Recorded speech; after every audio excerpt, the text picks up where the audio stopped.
Hi everyone, welcome back to JKSSB online tutorial. This is Varsharani here.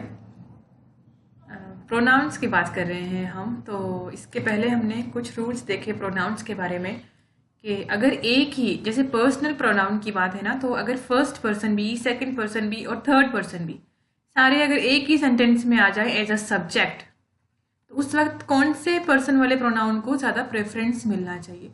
तो normally क्या होता है, हम इसमें सबसे पहले सेकंड पर्सन को प्रेफरेंस देते हैं और उसके बाद थर्ड पर्सन को, लास्ट में अपने लिए बात करते हैं। लास्ट में फर्स्ट पर्सन तो वही है ना जो बात कर रहा है, तो बात करने वाला अपने लिए लास्ट में बोलेगा, ठीक है।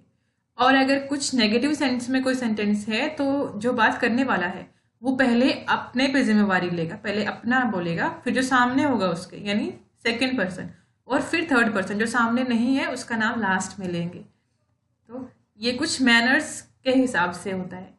अच्छा, तो आज जिस पे हम बात करेंगे वो ये होगा, ये भी पर्सनल प्रोनाउन का ही रूल है कि जब भी कभी आपको सब्स्टिट्यूट करना है, यानी एक सब्जेक्ट को रिप्लेस करके दूसरे की आप बात कर रहे हो, या फिर एक सब्जेक्ट को या मतलब किसी एक चीज़ को कंपेयर करना है दूसरी के साथ, तो अगर वो एक चीज़ सब्जेक्ट है ना, तो दूसरी भी सब्जेक्ट होनी चाहिए।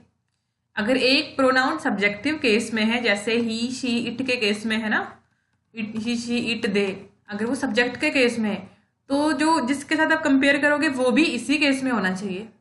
और अगर एक ऑब्जेक्ट के केस में है, जैसे हिम हो गया, जैसे हिम है, हर है, हिम हर मी, ये वाले अगर केस आ गए ना, तो समझ लो कि अगर वो ऑब्जेक्ट है तो ऑब्जेक्ट को ऑब्जेक्ट के साथ ही आप कंपेयर करोगे और सब्स्टिट्यूट भी ऑब्जेक्ट के साथ ही करोगे।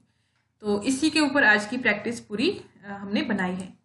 तो देखिए पहला सेंटेंस क्या है, शी इज बेटर देन। अब देखो शी की बात हो रही है यहाँ पे, ठीक है। कौन बेटर है? शी। तो शी की बात हो रही है तो शी को कंपेयर करेंगे, तो शी सब्जेक्टिव केस है ना, तो आई एम आएगा यहाँ पे। She is better than I am, not me. She is not better than me, क्योंकि मी जो है ना ये ऑब्जेक्टिव केस है, तो ये नहीं आ सकता यहाँ पे। देखने में तो ज्यादातर यही लगता है कि यही होगा, बट ये नहीं होगा, ओके। क्योंकि हमने देखा था ना 80% केसेस में जब आप देन देखते हो तो देन के बाद, मतलब देन एक प्रीपोजिशन है, इसके बाद हम क्या देखते हैं कि ऑब्जेक्टिव केस ही यूज होता है, पर यहाँ ऐसा नहीं है। यहाँ आप देख लो ना सब्जेक्ट सेंटेंस कैसा है, ये कंपेरिजन वाला सेंटेंस है, कंपेयर कर रहा है, तो यहाँ पे सब्जेक्ट को सब्जेक्ट के साथ कंपेयर करोगे। देखें दूसरा sentence, she knows me better than dash. अब यहाँ पे कंपैरिजन हो रहा है, लेकिन ये शी का नहीं हो रहा है, शी का कंपेयर नहीं हो रहा है। तो किसका कंपैरिजन हो रहा है यहाँ पे? मी का कंपैरिजन हो रहा है। तो मी एक ऑब्जेक्टिव केस है, ओके। मी ऑब्जेक्टिव केस है ना, तो मी का कंपेयर कर रहे हो तो मी को एक ऑब्जेक्टिव को ऑब्जेक्टिव के साथ ही करोगे, तो ही तो नहीं हो सकता फिर यहाँ पे, तो यहाँ आएगा हिम। ऑब्जेक्टिव केस क्या होगा? Him. She knows me better than him. ये वाला सेंटेंस यहाँ पे ज्यादा सही है। नेक्स्ट सेंटेंस देखते हैं भाई, ही इज बेटर देन। तो यहाँ पे ही की बात हो रही है, ही को कंपेयर किया जा रहा है, तो ही को कंपेयर किया जाएगा तो आई एम के साथ होगा, मी नहीं आ सकता क्योंकि ये ऑब्जेक्टिव केस है। खत्म कर लो, ठीक है। कोई सेंस भी निकालने की इसमें जरूरत नहीं होती ज्यादा। आपको पता है कि कंपेरिजन वाला सेंटेंस है, ठीक है, तो सब्जेक्ट किसको कंपेयर किया जा रहा है बस वो देखो, कंपेयर किसको किया जा रहा है, तो ही को कंपेयर किया जा रहा है तो आई एम कर दो। He is better than I am, जैसा मैं हूं उससे वो अच्छा ही है। Next, we are greater than dash. यहाँ पे वी को कंपेयर किया जा रहा है, अगेन एक सब्जेक्टिव केस है, और देम यहाँ पे जो है ऑब्जेक्टिव केस है, ये नहीं आ सकता है। तो दे आर, ठीक है, we are better than they are, वो जैसे हैं हम उनसे अच्छे हैं, इसका ये मतलब है। We are better than they are. Next, he is as busy as. यहाँ पे ही को कंपेयर किया जा रहा है, वो उतना बिजी है जितने जितने वो है। तो शी इज, क्योंकि हर तो ऑब्जेक्टिव केस है, ये नहीं आ सकता यहाँ पे। He is as busy as she is. Next, they are as free as dash. They को कंपेयर किया जा रहा है, अगेन सब्जेक्टिव केस, तो वी आर ओके। अस क्योंकि ऑब्जेक्टिव है, ये नहीं आ सकता। हिम, हर, मी, ये सब जो है ना, ये ऑब्जेक्टिव केस होते हैं, तो ये ऑब्जेक्टिव को ऑब्जेक्टिव के साथ ही यूज करोगे ना आप। नेक्स्ट, इफ आई वर, यहाँ पे ना सब्सटीट्यूशन का केस है कि अगर मैं ऐसा होता तो मैं वैसा कर लेता, मैं वो होता, मैं राम की जगह होता तो ये कर लेता, मैं ऐसा होता तो वैसा, तो ये सब्सटीट्यूशन वाले केस। तो यहाँ पे भी अगेन सब्जेक्ट को सब्जेक्ट ही सब्सटीट्यूट करेगा और ऑब्जेक्ट को ऑब्जेक्ट। ओके, नेक्स्ट तो देखें, if I were dash I would have helped him. अगर मैं वो होती तो मैं उसकी हेल्प कर लेती, तो वो जो है यहाँ पे आई की सब्सटीट्यूशन हो रही है, ठीक है। तो आई की सब्सटीट्यूशन आप शी के साथ नहीं कर सकते, तो सॉरी, आई की सब्सटीट्यूशन आप हर के साथ नहीं कर सकते क्योंकि एक ऑब्जेक्टिव केस है, तो आप शी के साथ ही करोगे। तो if I were she, if I were she I would have helped him. If I were she, I would have helped him. Next देखें, it was Dash who suggested that you be at the door to welcome each participant. ये वो है जिन्होंने suggest किया था कि आपको door पे रहना है स्वागत करने के लिए। तो इट वॉज शी या हर, तो ये एक सब्जेक्ट की तरह काम करने वाली लड़की है, तो मतलब ये सेंटेंस में सब्जेक्ट की तरह एक काम कर रहा है, तो यहाँ पे भी हर फिर नहीं आ सकता, तो इट वॉज शी, ये वो थी जिन्होंने सजेस्ट किया था। ये सब्जेक्ट है इस सेंटेंस। नेक्स्ट देखें, if he were dash he would have done the work.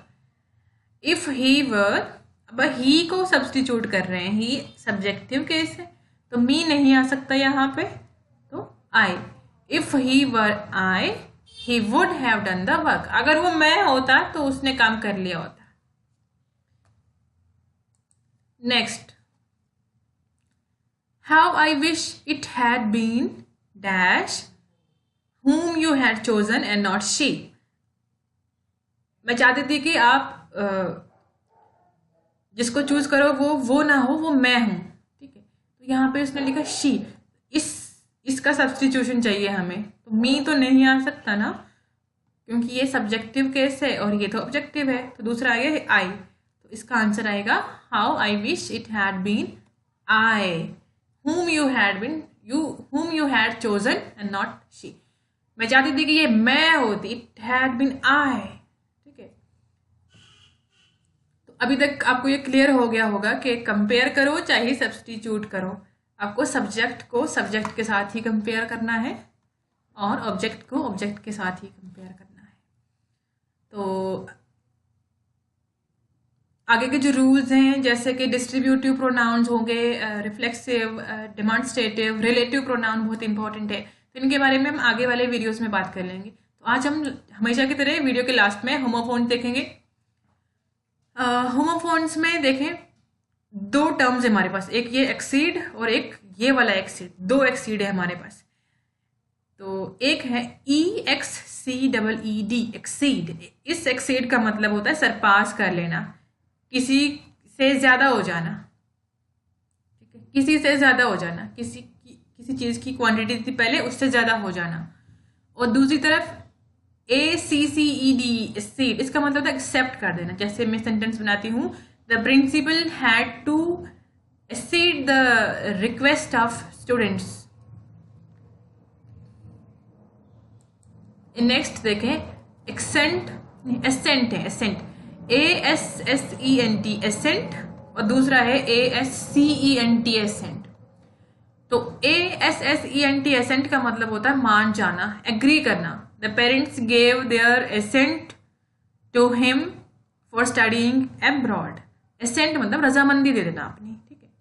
और दूसरा एसेंट का मतलब होता है क्लाइंबिंग अप, ऊपर की जो चढ़ाई होती है उसको बोलते हैं एसेंट। जैसे the ascent of Siachen Glacier is not an easy task, इसका सेंटेंस अगर बनाना हो। डिसेंट होती है ढलान, जैसे मतलब जैसे जहाँ से उतरना होता है पहाड़ी, और एसेंट उसका उल्टा होता है, ऊपर की जो क्लाइंबिंग अप, चढ़ाई। नेक्स्ट देखें, एक वर्ड है हमारे पास ALE और दूसरा है AIL। तो ALE का मतलब होता है इंटॉक्सिकेटिंग ड्रिंक, कोई ऐसी ड्रिंक जो मंत्र मुक्त कर लेती है, जो नशे वाली कोई ड्रिंक होगी, उसको बोलते हैं एल। दूसरी है AIL, इसका मतलब होता है सफ़र करना। जैसे हम बोलते हैं ना एलिमेंट्स, मतलब कोई बीमारियों के लिए भी हम एलिमेंट्स बोलते हैं, किसी कंडीशन में, किसी भी कंडीशन के लिए। तो एल का मतलब सफ़र करना। तो इसी के साथ आज की ये वीडियो होती है समाप्त। मिलते हैं नेक्स्ट वीडियो में, तब तक के लिए बाय बाय, टेक केयर।